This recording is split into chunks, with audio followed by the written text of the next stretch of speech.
আমি অনুপ। ওকে। আমি শাহাবুদ্দিন মেডিকেল কলেজে রাইট 5th ইয়ারে আছি এখন। হুম তো আমার কাহিনীটা শুরু ফার্স্ট হয়েছিল 3rd ইয়ারের দিকে। 3rd ইয়ারের দিকে আমাদের ওয়ার্ডে কাজ করতে হয়, ওয়ার্ডে আমাদের রোগী দেখতে হয়, রোগীর হিস্ট্রি নিতে হয়। ডাক্তার আমাদের মানে জাস্ট প্র্যাকটিস, আমাদের এখানে তো ডাক্তারি কাজটাই প্র্যাকটিস।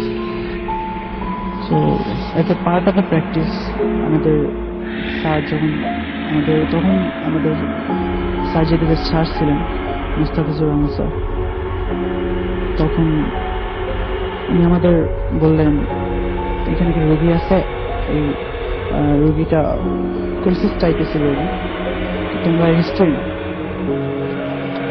তো আমাদের হিস্ট্রি নেওয়ার জন্য আমরা গেলাম। আমাদের 10টার দিকে আমাদের ওয়ার্ড শুরু হয়। তো 10টার কিছু পরে আমরা গেলাম, স্যার আমাদের বলল হিস্ট্রি নেওয়ার জন্য। তো স্যার আমাদের কিছু বলে দিছিল যে এই রোগী মহিলা, জাহানারা খাতুন নাম, ওকে 55 থেকে 57 ইয়ার্স ওল্ড, এবং তোমরা এর হিস্ট্রি নিবা, তার ফ্যামিলি হিস্ট্রি, তার কি কি প্রবলেম আছে, এখন কি প্রবলেম হচ্ছে বা আগে কি প্রবলেম ছিল, এভরিথিং ডিটেলস তোমরা নিবা। এবং স্যার আমাদের ওই রিপোর্ট গুলা চেক করেন, ওই চেকের উপর আমাদের আবার মার্ক আছে। সো আমরা অনেক কিউরিয়াস ছিলাম, আবার আমাদের একটু ভয় ভয় ছিল যে যতটা পারি ভালো করে করবো। সো টিচার যেহেতু মার্ক আছে, টিচারদের ইমপ্রেশনের ব্যাপার আছে। তো আমি আর আমার কয়েকটা ফ্রেন্ড আজাদ, সুজিত, পূর্ণ, দর্পণ কয়েকজন মিলে গেলাম। তারপর মহিলাটা শুয়েছিল আর পাশে তার এক নাতনি ছিল, সেখানে খেলা করতেছিল। তো মহিলাটা যেহেতু অসুস্থ, তো তার চেহারা একটা ইললুকিং ভাবই ছিল। তো আমরা তার কনসার্ন নিলাম যে আমরা এখন মেডিকেলে পড়তেছি, আমরা কি আপনার হিস্ট্রি নিতে পারি বা আপনার কথা বলতে পারি। তো অ্যাজ ইউজুয়াল তিনি আমাদের অনুমতি দিলেন। তো তার নাম জিজ্ঞেস করলাম, উনি নাম বললেন, বয়স বললেন। তারপর ফার্স্ট একটু নার্ভাস ছিলেন, কিছু আমাদের বলতে চাইতেছিলাম না, যে এখানে ইয়ং স্টুডেন্ট এদের সাথে মানে কি বলবো, হয়তো এরকম কিছু ভাবতেছিলেন। পরে আমাদের হিস্ট্রি নেওয়ার কিছু প্রসেস আছে, টিচার আমাদের শিখান যে আগে রোগীর সাথে ফ্রি হও। তো আমরা ফ্রি হওয়ার চেষ্টা করলাম। কিছুক্ষণ পর পেশেন্ট একটু ফ্রি হলো। আচ্ছা, সে তার সব ডিটেলস বলতে রাজি হলো আমাদের সাথে। তো বলতে বলতে আমাদের তার রোগীর পাস্ট হিস্ট্রি জিজ্ঞেস করতে হয়, আপনার ফ্যামিলিতে কোনো মানে এরকম ধরনের কোনো ঝামেলা কিনা, বা আপনার এখন কি সমস্যা হইতেছে, আপনি কি মেডিসিন নিতেছেন, আগে কোনো মেডিসিন। পেশেন্টটা তো মারা গিয়েছিল। হ্যাঁ, পেশেন্টটা পরে ছিল। আচ্ছা, বলেন। তো রোগী তার আস্তে আস্তে বলতেছে ধীরে ধীরে যে হ্যাঁ, আমার এইখানে খুব ব্যথা করে, আমার বুকে ডান দিকে খুবই ব্যথা করে। মানে গ্রাম থেকে রোগী আসছে, সে তো ডাইরেক্টলি আমাদের মেডিকেল টার্ম ইউজ করতে পারে না। সে তার খাস বাংলায় বলতেছিল, তার ভাষায় বলতেছিল যে আমার বুকের নিচে ডান দিকে খুব কামড় দিয়ে ওঠে, খুব ব্যথা করে, মানে আমি চিৎকার করি, কেউ মনে হইতেছে কিছু নিয়ে যাইতেছে আমার ভিতর থেকে। আচ্ছা, আমি যখন ব্যথাটা করে আমি শ্বাস নিতে পারি না, মানে অনেক খারাপ লাগে। তো আমাদের সবার কাছে একটু আমরা সব কিউরিয়াস ফিল করলাম। তো আমরা ভালো করে রোগীর খুঁটিনাটি জিজ্ঞাসা করা শুরু করলাম যে কি হয়েছে। তারপর সে একটু চুপ করে থাকলো। চুপ করে থাকার পর হঠাৎ করে সে চিৎকার করে উঠলো যে না, আমি স্যার বলছে, মানে আমার ডাক্তার স্যার বলতেছিল, স্যার বলছে নাকি আমার অপারেশন করতে হবে। তো সে অপারেশন করাবে না, সে চলে যাবে। সে তার নাতিরে ডাক দিয়ে বলতেছে তোর মায়ের ডাক দে, ওর তার ভাষায় বলতেছে তোর মায়ের ডাক দে, আমরা চলে যাব, অপারেশন করাবো না। তারপর আমরা বললাম কেন অপারেশন করাবো না, না না আমি অপারেশন করাবো না, সে চিৎকার করতেছে। সো তখন আমাদের কয়েকজন গেল স্যারকে ডাকার জন্য, যে রুগী শাউট করতেছে। সো ডাক্তার ডাকার জন্য গেল। তো এর মধ্যে আমরা তার পাস্ট হিস্ট্রি জিজ্ঞাসা করা শুরু করলাম যে কি হয়েছে, আপনি মানে কি জন্য চিৎকার করতেছেন। তারপর সে একটু আস্তে আস্তে বলা শুরু করলো যে তার এই যে সে বলতেছে কলিজার রোগ, তার ওয়ার্ড করেছে এরকম যে আমার কলিজার রোগ হয়েছে, তো আমি বাঁচব না, বাঁচবো না, আমার কলিজার রোগ হয়েছে, আমি মারা যাবো, আমার এই অপারেশন করার দরকার নেই। তো আমি বললাম, কেন এরকম কেন চিন্তা করতেছেন কেন এরকম? বলছে আমাকে পরিবারে কেউ বাঁচে নাই, সো আমিও বাঁচবো না, আচ্ছা, আমার বাঁচা সম্ভব না। ওকে। তো সে আস্তে আস্তে কাহিনী বলতে লাগলো যে তার ফ্যামিলিতে 7 জনের মতো একই রোগ হয়েছে, ওকে। এবং তার প্রিভিয়াস হিস্ট্রি এরকম বলে সে হলো 7th সিরিয়ালে, বাকি 5 জন মারা গেছে একই কেসে। আচ্ছা, ফার্স্ট তারা কয়েকজন বিনা চিকিৎসায় মারা গেছে, মাঝে যারা ছিল তারা চিকিৎসার পরও মারা গেছে। তো তার একটা ধারণা ছিল যে সে বাঁচবে না, যেহেতু তার ফ্যামিলি হিস্ট্রি এরকম, সে বাঁচবে না, সে চিকিৎসা করবে, সে মনে করছে সে অপারেশন করলে মারা যাবে, আচ্ছা, এরকম একটা ধারণা হইতেছিল। তো উনি বলতেছিল যে যেহেতু তার মারা যাওয়ার চান্স খুব বেশি, সে করবে না। তো আমি বলছি কেন করবে না, অনেক ফোর্স করতেছি, কেন করবে না? তো বলতেছে যে আমাদের পেরেক দিছে। পেরেক দিছে? হ্যাঁ, তার কথা ছিল পেরেক দিছে। পেরেক দেওয়া জিনিসটা কি? বলছে বদদোয়া সামথিং, মানে উনি বুঝতে বললেন যে বদদোয়া সামথিং। তারপর পুলিশটি সেরকম বললো তাদের ফ্যামিলিতে আগে জমি জমা নিয়ে কিছু প্রবলেম হয়েছিল। আচ্ছা, তো ওই জমা জমা প্রবলেম নিয়ে তার ফ্যামিলি পুরোপুরি যে ছিল, সে তার যে অপোজিট ছিল তাকে মার্ডার করছিল, এবং সে বলছিল তার কলজা উপরে নিয়েছে, এরকম ভাবে বলছে সে তার কলজা উপরে নিয়েছে। সেই জন্য তার বউ তার অভিশাপ দিছে, তাদের পরিবারে অভিশাপ দিছে যে তোদের সব আল্লাহ তোদের সব কলজা উপরে নিবে, তোরা আমার স্বামীর এরকম করছিস, আচ্ছা, তোদের সবার কলজা উপরে নিবে। তখন মহিলা একটু থামলো, বলতেছে সে আবার কান্নাকাটি শুরু করলো। আচ্ছা, যে আমাদের বলতেছে আমাদের স্যার করবো, স্যার আমাদের বাঁচান, আমি বাঁচুন না, আমার বাঁচান। তখন আমরা নেওয়ার পর টিচার আসলো, আমাদের টিচারের কল করা হয়েছিল, সে শুনছে যে রোগী শাউটিং করতে, সে আসলো, সেই রোগীকে অনেক অভয় দিল যে না কোনো সমস্যা হবে না, আপনার রিপোর্ট গুলো সব নর্মাল, তার রিপোর্ট গুলো আমরা দেখলাম সব নর্মাল। নর্মাল মানে কি জাস্ট অপারেশনটা করলে ঠিক হবে, কোলিসিস্টাইটিসের অপারেশন আছে বাংলাদেশে এখন উন্নত হয়ে গেছে মেডিকেলে, তো এটা কোনো মেজর বা কোনো রিস্ক নাই এতে, তো রিপোর্টে ওরকম মানে ম্যাসিভ কোনো সমস্যা না, তো অপারেশনটা করলে হ্যাঁ তার মানে তার কিউর হয়ে যাবে। ওকে। তখন স্যারও তাকে অনেক দিল যে আপনার কোনো সমস্যা হবে না, আপনি অপারেশনটা করান। তখন যখন আমরা চলে আসলাম পরের দিন সকাল 10টায় ওটিতে, আমাদের ওটি হবে, উনি অপারেশন হবে, তো আমরা 9:30 থেকে প্রিপেয়ার ছিলাম, আমাদের ওটি ড্রেস করে প্রিপেয়ার হলাম, তো আমরা ঠিক সময় বাসা দিয়ে গেলাম অপারেশন থিয়েটারে। তো এর আগে প্রি অপারেটিভ রুমে রোগীকে নিতে হয়, তার ড্রেস চেঞ্জ করতে হয়, তার মানে প্রিকশন যাতে জানি হলো। হ্যাঁ, এগুলো হলো। তারপরে সে তখন হঠাৎ করে চিল্লাচিল্লি শুরু করছে, আবার তার একই কথা যে আমি বাঁচবো না, আমি মারা যাবো, শুধু মানে আমারে এগুলো করেন না, আমি করলে মারা যাবো। ধারণা তার এখন অপারেশন করলে তার মৃত্যু হবে। আচ্ছা, সে অনেক চিল্লাচিল্লি করতেছিল, আশেপাশে নার্সরা ছিল, তারা বুঝাইলো, ডাক্তার আসে তাকে বুঝাইলো না কিছু হবে না, রিপোর্ট গুলো ডাক্তার নিয়ে দেখাইতেছে, দেখেন আপনার রিপোর্ট গুলো কোনো সমস্যা নেই, আপনি কেন চিল্লাচিল্লি করতেছেন। তারপর তাকে ওটিতে নেওয়া হলো, তারপর প্রসেসিং চলতেছিল, তার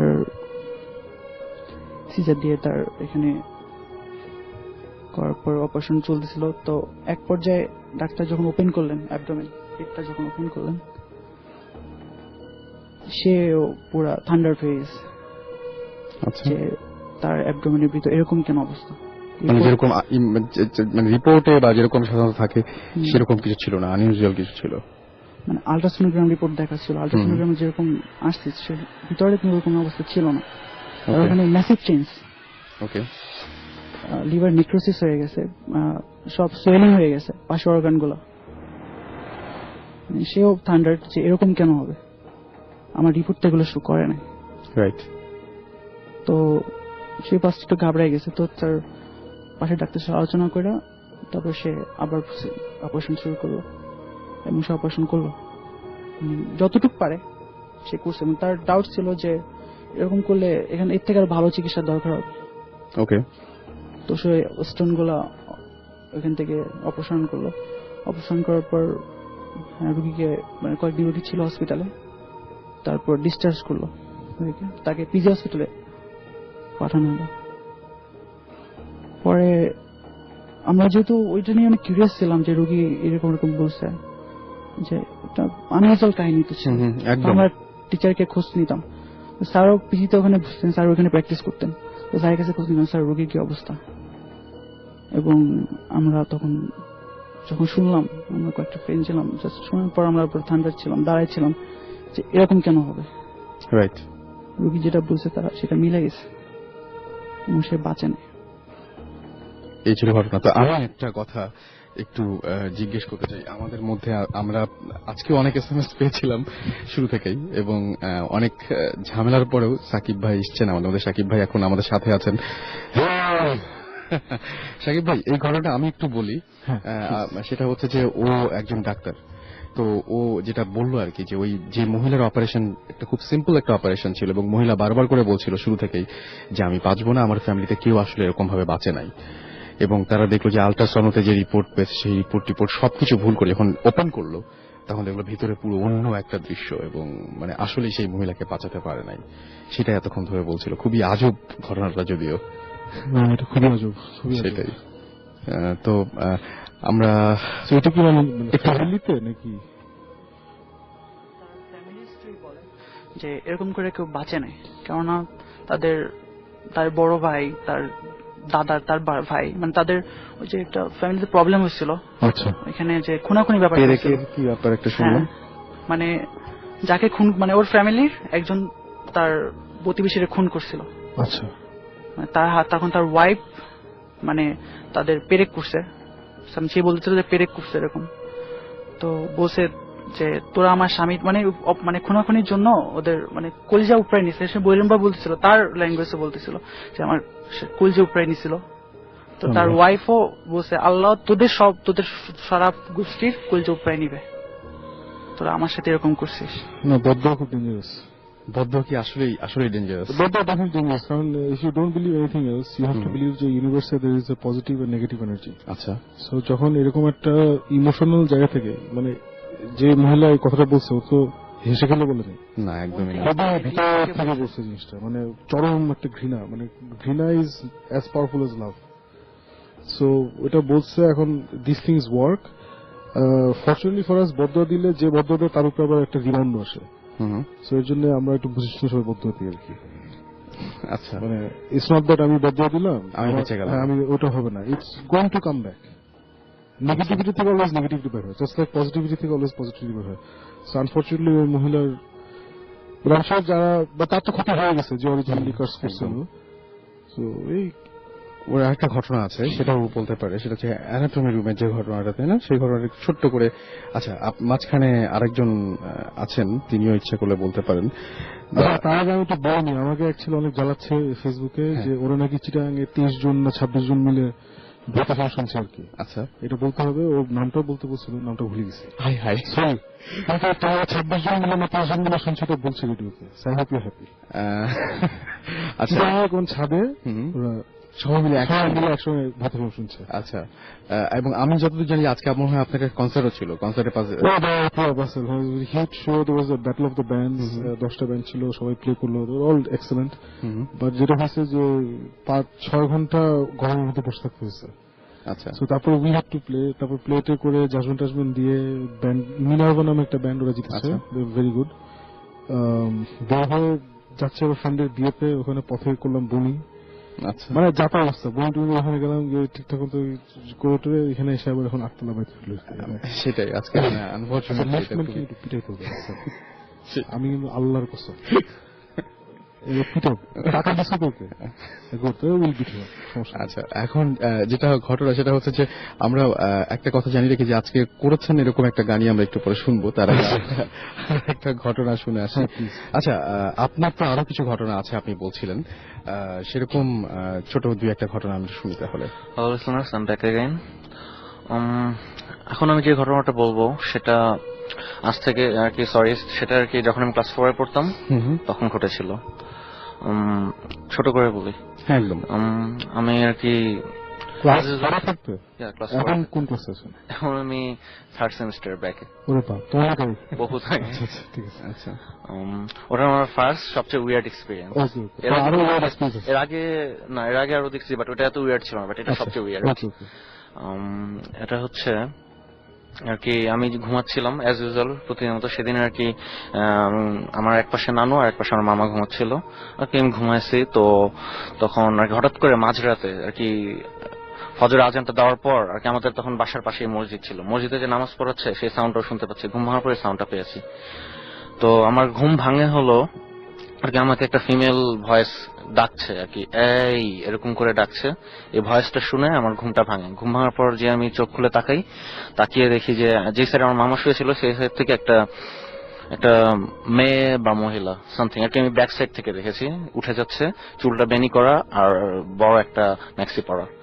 তো উঠে যাচ্ছে সেটা আমি দেখছি। দেখে আমি আর কি ঘুম থেকে উঠেছি, তো আমার মাথায় অতটা কাজ করে না, আমি জাস্ট পাশ ফিরে শুয়েছি। তখন আমার মাথায় কাজ করছে যে পাশে তোমার মামা শুয়েছিল, এটা কে উঠে গেল। তখন আমি আর কি এটা আর কি তখন আমি চোখ বন্ধ করে শুয়েছিলাম। 5 মিনিট চিন্তা করছি কি করা যায়। আমি আমার নানুকে ডাক দিছি যে নানু নানু ওঠো ওঠো, আর মামা কোথায় গেল। যখন এগুলো আমি জিজ্ঞেস করতেছি তখন আমাকে পিছন থেকে আর কি আমাকে উদ্দেশ্য করে কেউ হাসতেছে আর কি। হাসিটাও আর কি অনেক ভয় পাওয়ার মতো আর কি, ভয় লাগে শুনলে। যাই হোক, তো হাসিটা শুনছি, আমি ওটাকে পাত্তা দিই না। নানু জিজ্ঞেস করছি, নানু বলে মামা তো যে তোমার পিছনে শুয়ে আছে। আমি ঘুরে আর কি পিট পিট করে চোখ একটু তাকিয়ে দেখছি যে হ্যাঁ মামা শুয়ে আছে। Okay fine. তখন আমি চোখ বন্ধ করে ঘুমানোর চেষ্টা করতেছি, বাট পারতেছি না। যা দেখছি যা শুনছি পারতেছি না। তো আমি একবার ভাবলাম যে সাহস করে আমি তাকাই দেখি চারপাশে কি আছে, কিছু দেখি নাকি। ফার্স্ট আমি রুমের চারপাশে তাকালাম, কোথাও কিছু নাই। চিপাগুলোতেও তাকাইছি, যেখানে থাকতে পারে সেখানেও কিছু নাই। বাট যেই আমার আর কি জাস্ট বাম দিকে সোফার মধ্যে চোখ গেল, দেখি সোফায় একটা মাথা, অনলি একটা মাথা, হেড আমার দিকে তাকিয়ে আছে আর কি। জাস্ট কোয়াইট কি বলবো, রক্তাক্ত হয়ে তাকিয়ে আমার দিকে তাকিয়ে আছে, চুলগুলো খাড়া খাড়া হয়ে আছে, আমার দিকে তাকিয়ে হেসে আছে। একটা মাথা, অনলি মাথা, আর কিচ্ছু না সোফার মধ্যে। তো এটা দেখে তো আমার চোখ একদম টাইট করে বন্ধ করে ফেলছি, এখন আর আমি তাকাবো না। যাই হোক, ওইভাবে আমি চোখ বন্ধ করে প্রায় 10 মিনিটের মতো ছিলাম। তখন আমি ঘুমাতে তো পারছি না, ঘুমানো পসিবল না এই সিচুয়েশনে। চিন্তা করতেছি কি করবো। আমি সাহস করে নানুকে অনেক জোরে জোরে কান্নাকাটি করে উঠেছি। উঠে আর কি নানুকে বলছে নানু লাইট জ্বালো, ওখানে কি জানি আছে। নানু লাইট জ্বালাচ্ছে, লাইট জ্বালানোর পর আমি চোখ খুলছি। চোখ খোলানোর পরে আর কি আমি দেখি ওখানে কোথাও কিচ্ছু নেই। তো আমি নানুকে বললাম যে নানু আমি এখানে থাকবো না, আমি আজকে মা বাবার সাথে গিয়ে থাকবো। তো নানু লাইট নিভাইছে, বলছে আচ্ছা ঠিক আছে মা বাবার গিয়ে থাকো। তখন লাইট যে নিভাইলো, অন্ধকারে তো একটা লাইট ভিশন দেখা যায় জাস্ট আর কি। আমার নানু যে এখানে দাঁড়িয়েছে স্ট্রাকচারটা তো দেখা যাচ্ছে, বাট হঠাৎ করে আর কি দেখি যে মাঝখানে একটা ব্ল্যাক গ্যাপ আর কি, একটা ব্ল্যাক স্ট্রাকচার আর কি। ওই গ্যাপটার কারণে আমি নানুকে দেখতে পারতেছি না পুরোটা। তো আমি নানুর দিকে হেঁটে যাচ্ছিলাম, তো তখন আর কি ওই গ্যাপটার ভিতর দিয়ে আর কি ওই স্ট্রাকচারটার ভিতর দিয়ে আমি হেঁটে চলে গেছি আর কি, ওকে টাচ করা যায়নি। তো যাই হোক, তো সেদিন রাতে আমি গিয়ে ঘুমিয়ে গেলাম। আমাকে জিজ্ঞেস করছিল আমার মা যে কি হয়েছে বল। আমার বাবা জিজ্ঞেস করছে কি বল, আমি বলছি আমি কিছু বলিনি। সেদিন অনেক শক ছিলাম, কিছু বলতে পারিনি। তো পরের দিন আমি আর কি দিনের বেলা বলছি সবাইকে ঘটনা খুলে। তো পরের দিন রাতে আবার আমাকে একটু হালকা পাতলা ডিস্টার্ব হচ্ছে। যেমন আমি ওই দিন মার রুমে শুয়েছিলাম, খাটে শুয়েছিলাম, পিছন থেকে আমাকে আর কি মাথার মধ্যে গুতা মেরে, তারপরে খাটের ওই সাইড থেকে আমার পা ধরে টান দেয়, আবার কি যেন করে পাই আর কি, ফিলিংস পাই, বলতে পারতেছি নাকি, কিন্তু গুতা মারছে, টাচ করছে, এই ফিল গুলো পাইছি। তারপরে আমি এগুলোকে তেমন আর কি পাত্তাই দিই না। আমাকে ধরতেছে, আমি যে ভয় পাচ্ছি এটা আমি বুঝতে দিই না। আমি জাস্ট ওইভাবে স্টিল হয়ে শুয়েছিলাম। দেন নাথিং আর কি, তারপর আর কিছু হয়নি। ও হ্যাঁ, আর তার প্রায় 1 বছর পরে আমি একবার আর কি দিনের বেলা তখন টিভি দেখতেছিলাম, কার্টুন দেখতেছিলাম রুমে বসে। হঠাৎ করে আবার সেই একদম সেম টোটালি কপি পেস্ট ভয়েসটা আমি পাইছি। এইটুক শুনে আমি আশেপাশে তাকাইছি, দেখি কিছু নাই। পরে আমি অন্য রুমে চলে গেছি হেঁটে, এইটুক। তারপর আর কিছু হয়নি। ওকে, এই বাসাটা কি মানে অনেকদিন ছিল তোমরা? প্রায় অনেকদিন। তখন আমি যখন আসি তখন আমি ক্লাস 1-এও ভর্তি হইনি, আর ওখান থেকে আমি এসএসসি যখন পরীক্ষা দিব তখন এই বাসা চেঞ্জ করছি। এখন বর্তমান যে বাসায় আছি সেই বাসায় আছি। এটা কি আচ্ছা, এটা কবেকার কথা? 90 সামথিং? হ্যাঁ, 97 সামথিং, ক্লাস 4 পর্যন্ত। সো ওখানে কি আর কেউ কিছু এক্সপেরিয়েন্স করেছে নাকি তুমি? ওখানে আমি আসলে কারোর সাথে ছোট ছিলাম তো এগুলো আর কি ডিসকাস করি নাই। আমার জানা মতে এখানে আর কি ওই বাসাটায় কেউ কিছু এক্সপিরিয়েন্স করে না, আমি একাই করছি। ইন্টারেস্টিং। ওকে, সো আপনি বলবেন প্লিজ। হ্যালো লিসনার্স, আমি Rohan, Dhaka residential model college থেকে। ওকে, আর আপনি? আরেকবার বলতে হবে। হ্যালো লিসনার্স, আমি আবরার ফাইয়াজ রশিদ, আমি সাইন্স স্কুলের ক্লাস 11 এর একজন স্টুডেন্ট। ওকে, সো আপনাদের দুজনেরই কিছু ঘটনা আছে, রাইট? সো প্রথমে কোন ঘটনা দিয়ে শুরু করবো? আপনি যেটা আমাকে বলেছিলেন আর কি, ইনফ্যাক্ট সেটা দিয়ে শুরু করি। ঘটনাটা ঘটেছিল আমার এক ফ্রেন্ডের কাছ থেকে আমার শোনা ঘটনাটা। তো ঘটনাটা আমরা যখন শুনি তখন আমরা অতটা বিলিভ করিনি ঘটনাটা, কিন্তু যখন আমাদের ঘটনাটা শোনার পর অনেক কিউরিওসিটি হয় এবং আমরা সবাই প্ল্যান করি যে ঘটনাটা যার সাথে ঘটেছিল আমরা তার কাছ থেকেই ঘটনাটা শোনা উচিত। সো একটা সামার ভ্যাকেশনে আমি আমার কয়েকটা ফ্রেন্ড মিলে শুনতে যাই তার কাছে। তিনি ছিলেন আমার ওই বন্ধুরই দাদা যার সাথে ঘটনাটা ঘটেছিল, তার কাছে আমরা জানি। তার বাসা ছিল ময়মনসিংহ জেলার ফুলপুর থানার একটা গ্রামে। ওকে, সো ঘটনাটা এরকম যে তারা যে গ্রামে থাকতেন সেই গ্রামে একটা খুব খারাপ লোক থাকতো। সেই গ্রামে সব ধরনের অপকর্মে লোকটা জড়িত ছিল। গ্রামে সেই সব কারণে একসময় অপকর্ম করার সময় সে লোকটা ধরা পড়েছিল। ধরা পড়ার ফলে গ্রাম থেকে তাকে একবার গ্রাম বের করে দেওয়া হয়। আচ্ছা, গ্রাম থেকে বের করে দেওয়া হওয়ার পরে কিন্তু বের করে যখন দেওয়া হয় সেই দিনই লোকটা মারা যায়। আচ্ছা, এই লোকটা মারা যাওয়ার পরে সবাই তার লাশ দাফন করতে চায়নি কেউই, কারণ লোকটা খুব খারাপ ছিল। এবং কিন্তু আমার যে বন্ধুর দাদা ছিলেন তার বাবা ছিলেন ওই গ্রামের একজন পীর। তো তিনি খুব ভালো মানুষ ছিলেন এবং তার তত্ত্বাবধানে কিছু লোক সেই লাশটা দাফন করে। আচ্ছা, কিন্তু এই কাজটার অনেকেই বিরোধিতা করে এবং সবচেয়ে বেশি বিরোধিতা যিনি করেন তিনি ছিলেন আমার বন্ধুরই দাদা। আচ্ছা, এবং আরো দুজন লোক। দাদা বলেছিলেন যে লাশটা কোথাও দূরে কোথাও ফেলে দেওয়া হোক বা লাশটা পুরানো হোক, কিন্তু সেটা তারা রাজি হয়নি। সো এরপর থেকে ঘটনা সব শুরু করে যে লোকটা মারা যাওয়ার কয়েকদিন পর থেকেই সব ফার্স্টের যে ঘটনাটা শুরু হয় সেটা আমার ফ্রেন্ড তার দাদার ওই তিনজন যে লোক ছিলেন তিনজনের একজনের সাথে। আচ্ছা, তো কি হয় যে লোকটা মারা যাওয়ার পর 2 দিন পর থেকে গ্রামে কিছু অদ্ভুত ঘটনা শুরু হয়। তো 2 জন লোক যারা বিরোধিতা করেছিল তার মধ্যে একজনের বাসায় মাঝরাতে হঠাৎ করে দরজার মধ্যে টোকা পড়ে।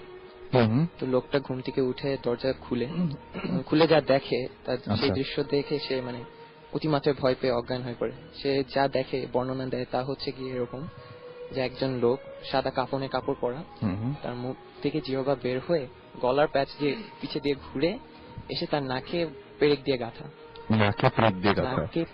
আচ্ছা, এটা ওই গ্রামের সবাই জানে এই ঘটনা? সবাই জানে। যখন এই প্রথম দেখে এই দৃশ্যটা তখন লোকটি অজ্ঞান হয়ে পড়ে যায়। পরের দিন সকালে যখন সে জ্ঞান ফিরে সে সব গ্রামবাসীদেরকে বলে সে কি দেখেছে, কি হয়েছে। যখন বলে গ্রামবাসীরা তার কথা বিশ্বাস করেনি, একটা মিথ্যা কথা তুমি বলছো। তো আস্তে আস্তে 2 দিন গেল, 3 দিন গেল, ওই লোকটার মধ্যে কিছু মানে পাগলের মতো আচরণ করা শুরু করতে থাকে এবং আস্তে আস্তে সে অসুস্থ হয়ে পড়ে। আচ্ছা, অসুস্থ হওয়ার পর সে একদিন মারা যায়। তো গ্রামবাসীরা এটা অত কিছু মনে করেনি, মারা যেতেই পারে, হয়ে গেছে। তো তার আবার এরকম সেম 2 দিন পর যে আরেকজন যে বিরোধিতা করেছিল তার বাসায় সেম একইভাবে মাঝরাতে দরজা টোকা পড়ে। সেই ঘুম থেকে উঠে যখন খুলে সে দেখে একটা কুকুর দাঁড়িয়ে আছে তার দরজার সামনে। সে দেখে এত কিছু মনে করেনি, কি হয়তো ভুল শুনেছে, সে আবার ঘুমিয়ে পড়ে। আবার 1 দিন 2 দিন গেল, আবার হঠাৎ করে মাঝরাতে একই ভাবে দরজা টোকা পড়ে। সে খোলার পর তার পরিবার অনুযায়ী যে বর্ণনাতে দিয়েছে সে নিখোঁজ হয়েছে। তাকে গ্রামবাসীরা খুঁজে 2-3 দিন ধরে, কিন্তু তাকে খুঁজে পাওয়া যায়নি। আস্তে আস্তে 1 সপ্তাহ গেল, তারপর তার লাশ পাওয়া যায়। মসজিদের পাশে একটা বড় মাঠ ছিল, ওই মাঠের পাশে একটা বট গাছ ছিল। ওই বট গাছের ওপরে 1 সপ্তাহ পর ওই লোকের মানে খণ্ড বিখণ্ড হয়ে সেই তার লাশ। লাশটা পাওয়া যায়। তার নাড়ি ভুড়ি মানে গাছের ওপর ঝুলানো, মানে খুব একটা মানে বিভৎস অবস্থা। জি, exactly. এবং এটা আসলে সত্যি কথা বলতে এটা কোনো মানুষের পক্ষে সম্ভব হবে না। সম্ভব না এভাবে, মানে এভাবে মানুষকে হত্যা কিভাবে করা বা মেরে এরকম ফেলা। করা সম্ভব আমি না। এখানে একটু বলতে চাই যে Please. লাশটার অবস্থা এমন ছিল যে মনে হচ্ছে ভিতর থেকে সবকিছু বের করে নেওয়া হচ্ছে তার শরীরের ভেতর থেকে, ওকে, যিনি আমাদেরকে বর্ণনা দিয়েছেন তার কথা অনুসারে। এটার পর, এই ঘটনাটার পর গ্রামবাসীরা খুব ভয় পায়। গ্রামে কিছু একটা হচ্ছে এটা ওরা বুঝতে পারে। সবাই তখন সতর্ক হয়ে থাকে এবং তখন সন্ধ্যার পর আর কেউ বের হয় না ঘর থেকে এসে। তো এইভাবে একদিন গেল, 2 দিন গেল, আবার 1 সপ্তাহ চলে গেল। তারপর ঘটনাটা ঘটে তার দাদার সাথে, ঠিক বন্ধুর দাদার সাথে। সে বন্ধুর দাদার সাথে ঘটনাটা এরকম ছিল যে তার বাসায় ঠিক কয়েকদিন পর থেকে এই সেম ভাবে টোকা পড়তে শুরু করে। প্রথমে সে না শুনলেও কিন্তু 2 দিন পরে সে আমল করে সেই জিনিসটা, যে দেখে আসলে কি হচ্ছে এটা। পরে সে যখন দরজা খুলতে যায় তারপর থেকেই সেও নাকি নিখোঁজ হয়ে যায়। আচ্ছা, তার দাদা, তার পরিবার বলেছে সেটা। সো সে নাকি নিখোঁজ হয়ে যায় প্রায় 2-3 দিন পরে তার পরিবারের সামনে, তার যে বাসাটা থাকে যে বাসার সামনে নাকি উঠানে সে তার পরিবার থেকে অজ্ঞান অবস্থায় পায়। সো অজ্ঞান অবস্থায় পায়, প্রথমে তার পরিবার তাকে জাগানোর চেষ্টা করে, কিন্তু প্রথম 1.5 দিনের মাথায় সে কোনো রেসপন্স না পেয়ে যে পীর ডাকা হয়, ওর বাবা যদিও একজন পীর ছিলেন কিন্তু অন্য এক পীরকে ডাকা হয়। তো সে এসে তার জ্ঞান ফিরাতে পারেননি। আচ্ছা, সো আবার ঠিক 3 দিন পরে সেই লোকটার আবার জ্ঞান ফিরে, মানে তার দাদার। আচ্ছা, জ্ঞান ফেরার পরে প্রথমে সে কোনো কথাই মনে করতে পারে না, পরে আস্তে আস্তে সে সব কথা মনে করে এবং এভাবে বলে যে সে যখন তার দরজা খুলতে যায় তখন সে ভেবেছিল তার বাবা এসেছে, কারণ তার বাবা প্রায় রাত জেগে জেগে বৈঠকখানা, গ্রামে থাকে না বৈঠকখানা, যে ওখানে নামাজ পড়ে, আল্লাহর নাম নেন। সো এরকম মনে করেছিলেন, কিন্তু সে দরজা খুলে দেখে যে এরকমই এক কাফনের কাপড় পরা লোক তার সামনে দাঁড়িয়ে আছেন। ঠিক সেটা দেখে সে অজ্ঞান হয়ে যায়। সে অজ্ঞান হয়ে যাওয়ার পরে সে যখন নিজেকে পায়, যে দেখে যে একটা অন্য একটা জায়গায় তাকে একটা গাছের সঙ্গে শক্ত করে বেঁধে রাখা, এবং সেটা দেখে সে প্রায় অবস্থা খারাপ হয়ে যায়। তারপরে সে কিছুক্ষণ পরে দেখতে পারে যে তার সামনে 2 জন লোক প্রায় সেম একইভাবে কাফনের কাপড় পরা, এবং না তাদের জিহ্বাটা গলার পাশ দিয়ে, মুখ থেকে বের হয়ে গলার পাশ দিয়ে ঘুরে নাকের মধ্যে প্যাক দিয়ে গাঁথা।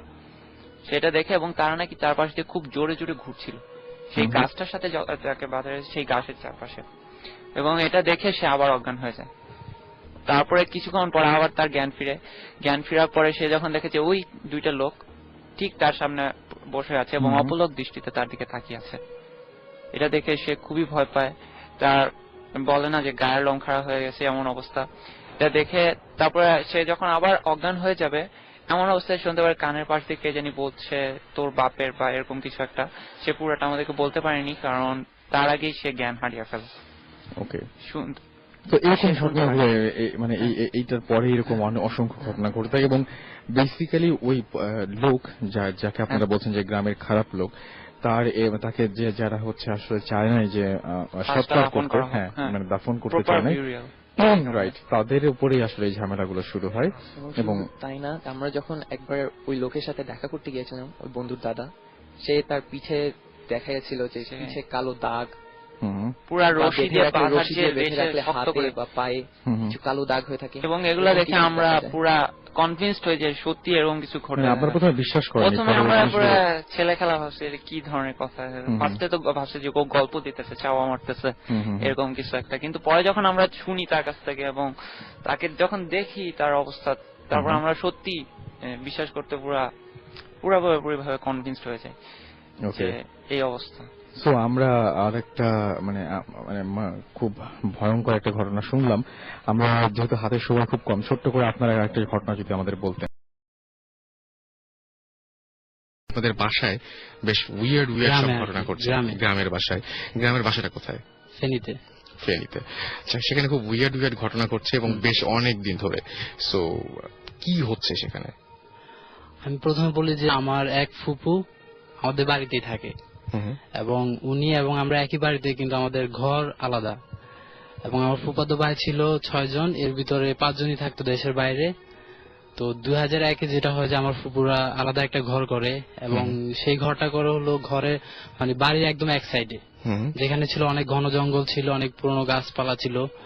তো ঘর করার পর যেটা হয় যে বিভিন্ন ধরনের ঘরটা তৈরি হওয়ার পর বিভিন্ন ধরনের প্রবলেম ক্রিয়েট হয় এবং ফার্স্ট যে প্রবলেমটা ক্রিয়েট হয় যে 2 মাস পরে জানতে পারে যে যেই ওনাদের যে মিস্ত্রিটা ছিল, প্রধান মিস্ত্রি, ঘরটা যিনি তৈরি করেন তার একটা পা বাঁকা হয়ে যায়। আচ্ছা, তো এরপরে বিভিন্ন ভাবে ওনারা এই খবরটা এখানে আসে এবং জানার পর যেটা হয় যে ওই মিস্ত্রি বিভিন্ন কবিরাজ দেখায় এবং দেখানোর পর যেটা হয় যে বলে যে কবিরাজরা যেটা বলে যে এই যে ঘরটা তৈরি করেছেন উনি, এই ঘরটার একটা সাইড ছিল বাঁকা, যে কারণে ওনার একটা পা বাঁকা হয়ে যায়। তো এই ঠিক এর 1.5-2 বছর পর থেকে নানা মানে একদমই কবিরাজের মতামত আর কি, তার নিজস্ব মতামত। তারপর তো এর 1.5-2 বছর পর থেকে বিভিন্ন ভাবে প্রবলেম হতে থাকে। যেমন তখন আমার একটা ভাবি ছিল, বড় ভাবি বিবাহিত ছিল, একটা ভাই। তো ওই ভাবির রুমে বিভিন্ন ধরনের সমস্যা হতো, দেখা যেত যে আলমারির ভিতর বিভিন্ন আওয়াজ করতেছে। সেই আওয়াজগুলো কেমন? হ্যাঁ, একটা বাচ্চা যেভাবে কাঁদে ওইভাবে কাঁদতো। এটা কি দিনে হতো নাকি রাত্রের বেলা? এটা বেশি শোনা যেত, যখন ঘুমাতে যেত তখন আর কি এই প্রবলেমটা হতো। আর দেখা যেত ভাঙচুর করতো, যেরকম একটা গ্লাস নিচে ফেলে আমরা যে ভাঙার আওয়াজটা শুনবো, এরকম নানা রকম ভাঙার আওয়াজ শোনা যেত। তো তারপর ভাবি যেটা ছিল যে উনি কখনো ভয় পেতেন না এই জিনিসগুলা। হ্যাঁ, ভয় না পেয়ে উনি ওই ঘরটাতেই থেকে যেতেন এবং প্রথম উনি কাউকে এই ব্যাপারটা জানাননি। তারপর বিভিন্ন ভাবে বিভিন্ন ধরনের আমার ভাই, বড় ভাই যখন বাইরে থেকে আসে তখন উনি এই প্রবলেমটা দেখতে পান। যেটা দেখতে পান যে উনি একদিন রাত্রের বেলায় বাইরে এসেছেন, যেটা ঘরটা যেরকম ছিল, আমি ঘরটা বলি যে ঘরটা ছিল এক সাইডে ছিল 3টা রুম আর এক সাইডে ছিল 4টা রুম এবং মাঝখানে ছিল যেটা করিডোর, মানে সবাই হাঁটা করতো, হাঁটা আসা যাওয়া করতো।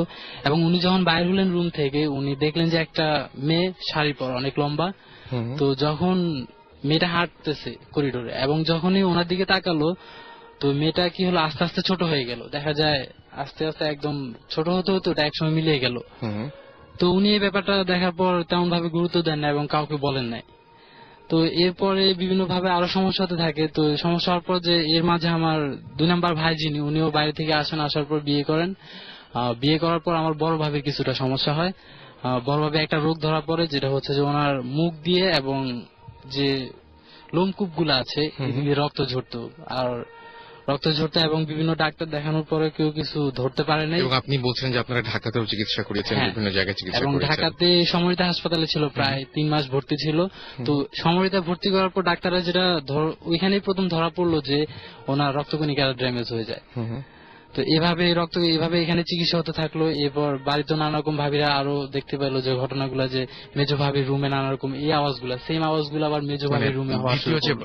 বউ আসলেন, তার ঘরেও ঠিক একই ধরনের ঘটনা ঘটছে। তারপর দেখা যায় যে আমরা যেটা বলি যে বোবা ধরলে যেরকম হয় আর কি, যে চেপে ধরে বা নিঃশ্বাসটা বন্ধ হয়ে যাচ্ছে, এরকম ভাবে বিভিন্ন ধরনের প্রবলেম হয়ে থাকলো। তো আমার এর ভিতর আবার আমার 3 নাম্বার ভাইটাও বিয়ে করে। 3 নাম্বার ভাই বিয়ে করার পর যেটা হয় যে ভাবি, আমার যে বড় ভাবিটা ছিল, উনি আরো অসুস্থ হয়ে যায়। আচ্ছা। তো এক সময় দেখা যায় যে উনি মারা যায়। আচ্ছা। মারা যাওয়ার সময় যে ওনার যেই ডিজিজ গুলো দেখা দেয়, যে চুল সব উঠে যায়। উনি যখন মারা গিয়েছিলেন তখন ওনার মাথায় একটাও চুল ছিল না, প্লাস উনি একদম শুকনা হয়ে যান। আচ্ছা। তো এইভাবে মারা যায়। তো এর কিছুদিন পরে যেটা ধরা পড়ে যে আমার 2 নাম্বার যে ভাবি, দ্বিতীয় ভাবি, মেজো ভাবি, ওনারও ঠিক একই সেম সমস্যাটা ধরা পড়ে কিছুদিনের মধ্যে। হ্যাঁ, কিছুদিনের মধ্যে যে রক্ত ঝরতেছে প্লাস লোমকূপ গুলা দিয়ে রক্ত বোঝা যাচ্ছে। সেম আপনার মানে বড় ভাবির যে প্রবলেম হয়েছিল, একই প্রবলেম তার শুরু হয়ে গেছে, একই প্রবলেম। ওকে। তো ওনাকেও সেম একই ভাবে এখনো চিকিৎসা চলছে ওনার, এখনো উনি ওইভাবেই আছে। তো এর ভিতর আমার 4 নাম্বার ভাই যেটা, উনিও বিয়ে করেন। তো উনি বিয়ে করার পর যেটা হয়, যেহেতু ওনারা গ্রাম থেকে শহরে চলে আসে, মানে ফেনীতে চলে আসে, ওইখানেই থাকা শুরু করে। যে বিভিন্ন ঘর, ওনাদের যে ঘরটা ছিল এটা প্রবলেমের জন্য দেখা যাচ্ছে যে ভাবিরা থাকতে যাচ্ছে না এখানে, হয়তো ভাইয়াদেরও ইন্টারেস্ট নেই ওইভাবে, যে স্ত্রীরা অসুস্থ হয়ে পড়তেছে, এজন্য ওনারাও চাচ্ছিলেন যে কিছুদিন বাইরে থাকার জন্য। আচ্ছা। তো ওনারা বাইরে গেলেন, বাইরে থাকলেন কিছুদিন। তো 4 নাম্বার ভাইও বিয়ে করলো, দেখতেছে এখন কারোর প্রবলেম হচ্ছে না, কোনো ভাবিরাও তেমন কিছু দেখতেছে না। মানে যখন আপনারা ওই শহরটা, মানে গ্রাম ছেড়ে শহরে আসলেন, তখন আর কারো কোনো ধরনের প্রবলেম হয়নি। তখন কি কেউ কিছু দেখতেন, মানে যে কিছু দেখতেন না, কোনো ভাবেই কিছু ওইভাবে দেখেনি। তো যেটা হওয়ার পর ওনারা আবার এভাবে যখন 1 বছর ওনারা ওইভাবে বাইরে থাকলেন, থাকার পর ওনারা আবার গ্রামে চলে আসলেন, গ্রামের বাড়িতে, যেহেতু এখন ভাবিদের কোনো প্রবলেম হচ্ছে না আর সবাই মোটামুটি ভালো আছে, এই জন্য ওনারা আবার গ্রামে চলে আসেন। গ্রামে আসার পর যেটা হয় যে আবার প্রবলেম শুরু হয়, যে আমার 4 নাম্বার ভাবি যেটা, ওনার সাথে এখন প্রবলেম শুরু হয় এবং কিছুদিন পর ওনার কিভাবে সেম প্রবলেম একদম সেম একই প্রবলেমটা ধরা পড়ে। ওকে, হ্যাঁ, ওনার শরীরটা দেখা যাচ্ছে যে ফুলে যায়, তারপর রক্ত মানে দুর্বল হয়ে পড়ে। তো ডাক্তার দেখানোর পরে প্রথম যেটা হয়েছিল যে ডাক্তার বলেছিল যে হয়তো বা রক্ত শূন্যতা, এই কারণে এই প্রবলেমটা হচ্ছে। আচ্ছা, তো ঢাকায় আমরা যখন নিয়ে আসি তখন ঢাকায় ডাক্তার পরীক্ষা করে এবং দেখা যায় যে সেম একই রক্তকণিকা ড্যামেজ। আমার তিনো ভাবির একই সমস্যা, সেম ভাবে মানে তারা আক্রান্ত হয়েছেন এবং একদম তাদের same মধ্যে ভাবে। বড়জন যিনি তিনি মারাই মারা গিয়েছেন। গিয়েছেন। এবং এরপর আমার ওই বড় ভাই আবার বিয়ে করেন। বিয়ে করার পর যেটা হয় যে এই ঘরে আবার ওনারা কি করেন যে এভাবে থাকার পর যখন দেখলেন যে 4 নাম্বার ভাবিটা অসুস্থ হয়ে পড়লো, তখন ওনারা আবার শহরে চলে আসেন।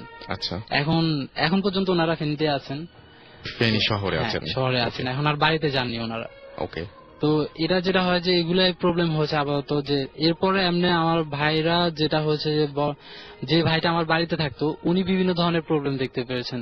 যেমন উনি ফেনীতে থাকতেন, তারপর উনি কি করতেন যে প্রতি বৃহস্পতিবার রাত্রে বাড়িতে গিয়ে থাকতেন।